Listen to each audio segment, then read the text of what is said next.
Good news, everyone. Microsoft has given into the pressure. They've caved, and it feels like a small victory for gamers right now.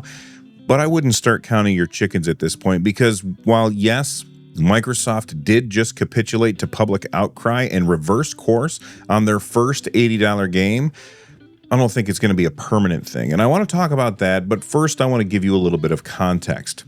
Game publishers have wanted to raise prices on games for years. They were just waiting for anyone to make the first move because they knew whoever made that first move, whoever stepped forward first, was going to be absolutely eviscerated by public opinion and the press. But once that band-aid was ripped off, all the other publishers knew that variable pricing was the new normal. And now anyone can do it. Most people, myself included, assumed it was going to be Grand Theft Auto 6. I mean, why wouldn't it be? Grand Theft Auto 5 sold 215 million units worldwide, and the trailer for GTA 6 has been viewed on YouTube 263 million times in 1 year.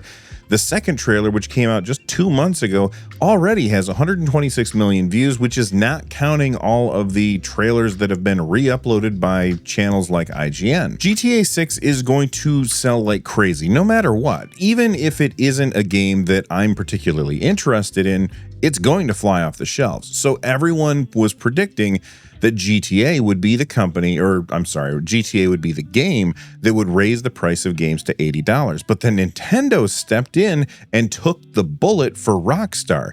And they did it in the most brilliant way possible, which I will get to in a second. Just because I say it's brilliant doesn't mean that I like it.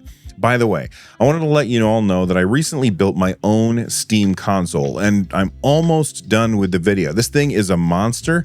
And think of it as a super powerful Steam Deck. I had a lot of fun building it, but I'm looking for some input from all of you. When you think of a Steam console, what do you want from it?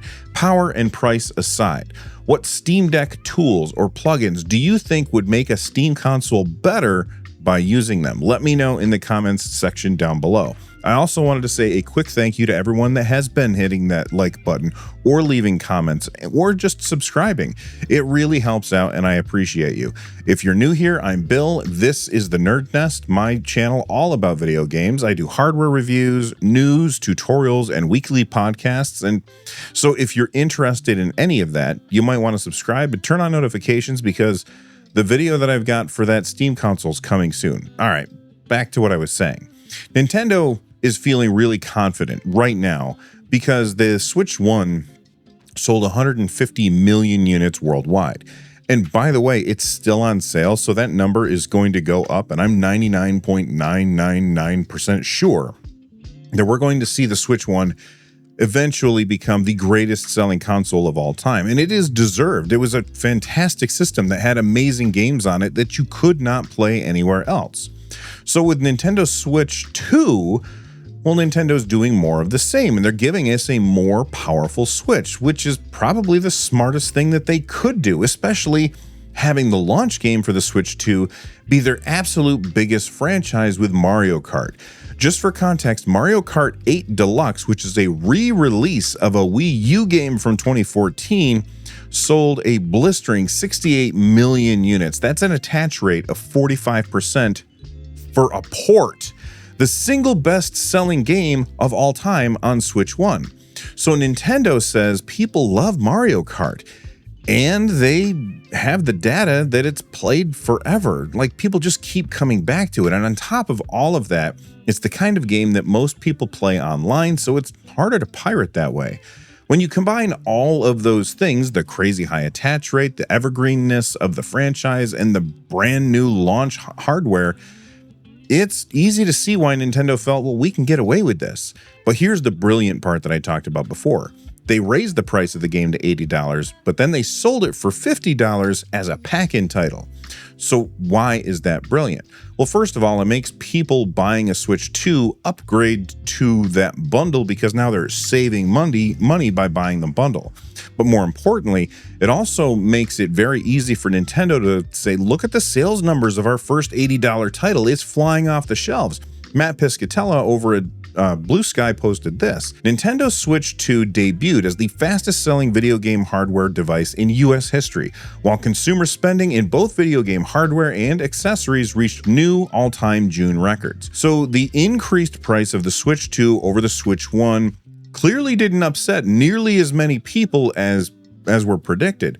The absence of OLED clearly doesn't seem to matter to the general video game audience, and by bundling in Mario Kart World with the Switch 2 making a discount, they inflated their attach rate to that game to a ridiculous 82%. All right, with context out of the way, let's get back to how Microsoft factors into this. Shortly after Nintendo announced Mario Kart World was going to be $80, Microsoft announced in May that they would be raising prices on everything from hardware to accessories, and yes, that included their first-party games going up to $80. This is from GameIndustry.biz back in May. First-party game prices will remain the same for the time being, but will climb to $80 from $70 in the holiday season onwards. Then, just in June, Microsoft announced their first $80 game. It would be Obsidian's Outer Worlds 2, and they said this: "We understand that these changes are challenging." No, they don't. And they were made with careful consideration. No, they weren't. Given market conditions and the rising cost of development, looking ahead, we continue to focus on offering more ways to play more games across any screen and ensuring value for Xbox players. No, they're not. First off, Nintendo, Microsoft, and anyone else that decides to raise prices to $80, shut up. Just own your shit. Stop with the pathetic corpo speak and just shut up or tell the truth. We're charging more because we can. Now sit down and buy our stuff before we come over there and shake the money out of you. Well, after Microsoft raised the prices of their games to $80, fans spoke up, and Microsoft decided maybe too much bad press is in fact a bad thing. And so then they decided that we're going to reverse course and change the price of the game back down to $70. And they aren't the only ones. We'll get to the other people who are changing the price of games in just a second. Here's what I found over at Windows Central. We're focused on bringing players incredible worlds to explore, and we'll keep our full-priced holiday releases, including The Outer Worlds 2, at $69.99, in line with current market conditions, meaning that they turned up the temperature just a little bit too fast. And the frogs, that's us by the way, we noticed that it was getting warm in there. And I'm 100% sure that they are going to keep doing that over and over and over until the gaming population who is not interested in $80 for a game, they just get tired of being mad about it and give up. Randy Pitchford, the president of Gearbox Games, made the ridiculous, out-of-touch argument that real fans would find a way to buy Borderlands 4 if it were $80.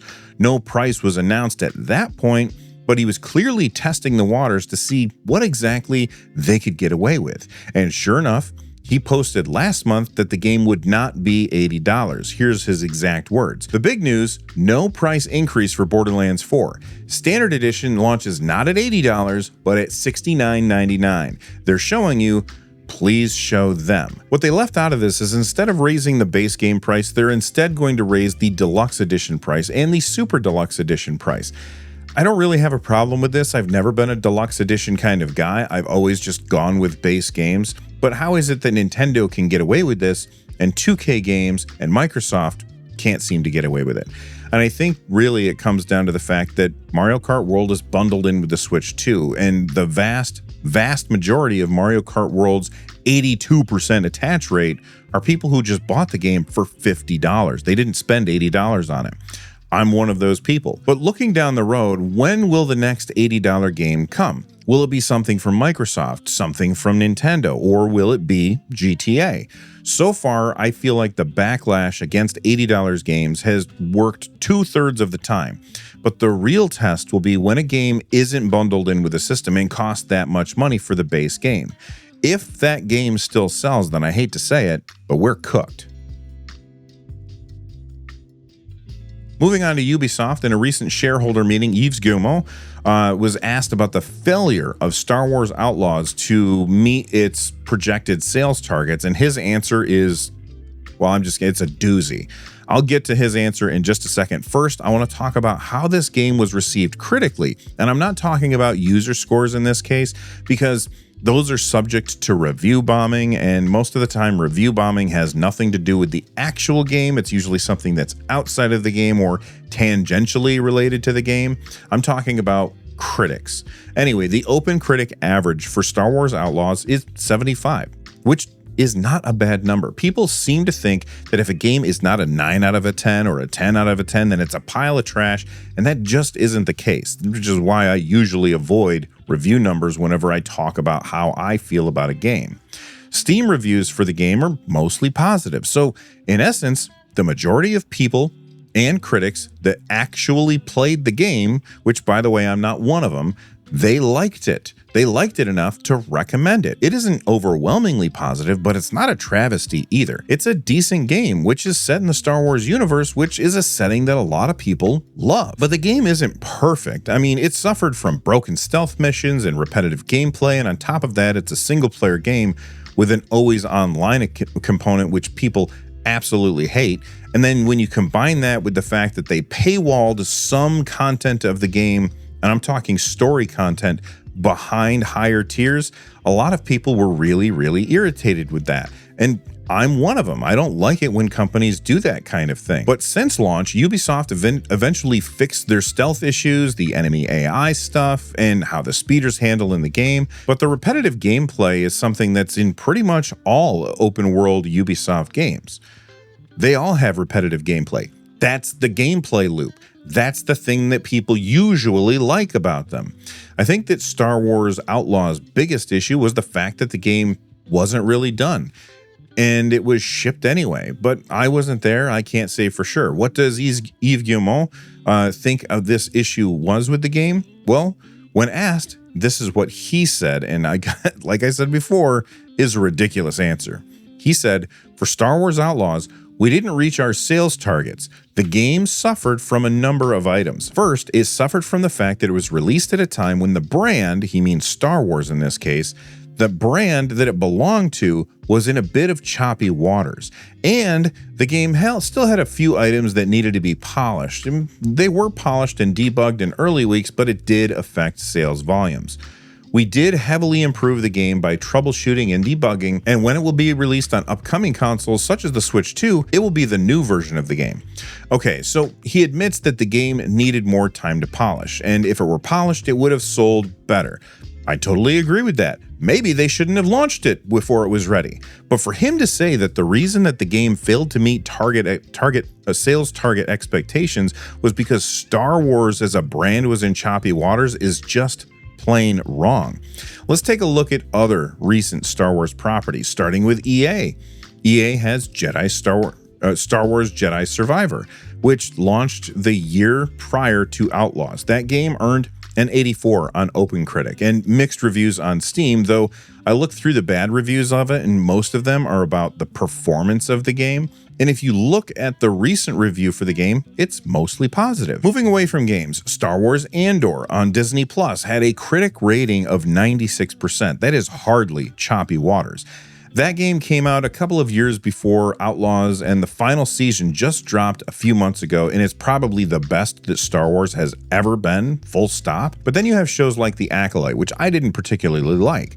It had some amazing moments, but overall, I didn't love the show. It had a 79 on Rotten Tomatoes. Ahsoka had an 85 on Rotten Tomatoes. Mandalorian has a 90% on Rotten Tomatoes. What I'm seeing here as choppy waters is Ubisoft's formula. We've played it a billion times. In fact, if this game wasn't a Star Wars game, I'd be willing to bet that the sales for that game would be much, much lower than they actually were. When you mix that with the fact that this is an always online single player game, which was $70 for the base game, with missions locked behind higher tiered versions of the game that cost as much as $120, you're going to have a lot of resistance for people to buying this. People aren't tired of Star Wars games. They're not tired of Star Wars. They're tired of mediocrity. Star Wars wasn't the problem. The problem was that it just wasn't a finished game, And there were a bunch of other things that kind of compacted it. And that's not the fault of Star Wars. It's the fault of suits that push games out the door before they're done. Before we get out of here, I wanted to give a quick follow-up to my video last week where I talked about Valve delisting some games from Steam because payment processors told them to. I'll link it down below that like button, so if you want to see my full argument, but I'm going to give you the gist right now. My gist was, my gist? The gist? Is it my gist or the gist? You know what? I don't know. The basic idea behind last week's video is that Valve is fine delisting games that they don't want on their store. But that's not what happened. What actually happened, or at least in the information that I had at the time that I wrote and recorded that video, was that payment processors asked Valve to delist these games. My reaction to that was I don't like it. I think it's a slippery slope. But it wasn't because payment processors are being puritanical. It's because they were trying to limit their liability, as they'd lost cases in the past when being sued over being the payment processor for something that somebody didn't like. Well, more information has come out since that video, and it looks like it wasn't the payment processors either. It was an Australian group called Collective Shout. They've claimed responsibility for these new guidelines from Valve, and now it's bleeding into itch.io as well. Itch was also targeted by the payment processors, and according to them, it was at the behest of Collective Shout. Here's what Itch had to say about this. Our ability to process payments is critical for every creator on our platform. To ensure that we can continue to operate and provide a marketplace for all developers, we must prioritize our relationship with payment partners and take immediate steps towards compliance. And I mean, yeah, if they can't accept payments, then it's not a store. And you might say, well, I don't play these kind of games, so I don't really care about that. I talked about that last week, but here's what's going to happen. Eventually, they're going to be done with these kind of games, and they're going to start coming for the kinds of games that you do want to play. And again, I don't want to rehash last week's video. Like I said, it's linked down below, so check it out if you missed it. Itch goes on to say this: the situation developed rapidly, and we had to act urgently in order to protect the platform's core payment infrastructure. Unfortunately, this meant it was not realistic to provide creators with advance notice before making this change. We know that this is not ideal, and we apologize for the abruptness of this change. We are still getting a full understanding of the situation ourselves. I think Yoko Taro, who worked on Nier Automata, had said it best when they had this to say about like a manga library being shut down because people didn't like the adult content that was in it. This was translated by Automaton, and I found it over at thisweekinvideogames.com. Publishing and similar fields have always faced regulations that go beyond the law, but the fact that a payment processor, which is involved in the entire infrastructure of content distribution, can do such things at its own discretion seems to me to be dangerous on a whole new level. And I have to say, I 100% agree. I find it ridiculous that these payment processors are forcing these companies to shut things down.